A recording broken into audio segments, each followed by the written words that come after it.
মহেশ বাবুর একটা মুভি দেখলাম, মুভিটার নাম গুন্টুর কারাম। 1 মাস আগে মতো সম্ভবত রিলিজ করেছিল, তখনই দেখে নিয়েছিলাম আমি। মুভিটা আমি তখন দেখেছিলাম, কিন্তু আজকে রিভিউ করবো মুভিটা কেমন হয়েছে সেটাই বলবো। মুভিটা দেখুন, আমাকে ভালো লাগেনি, খুব একটা ভালো লাগেনি মুভিটা।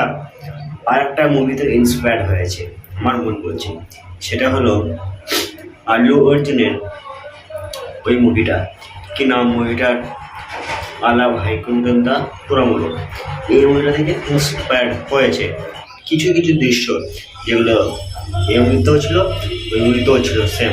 আরেকটা কথা বলি, যে মহেশ বাবুর লুকটা ঠিক ছিল, খুবই সুন্দর ছিল, কিন্তু মুভিটা আমাকে ভালো লাগেনি, একেবারেই ভালো লাগেনি। যদি বলেন মুভিটা কেমন হয়েছে পার্সোনালি আমাকে, তাহলে আমাকে ভালো লাগেনি, বাস সহজ কথা।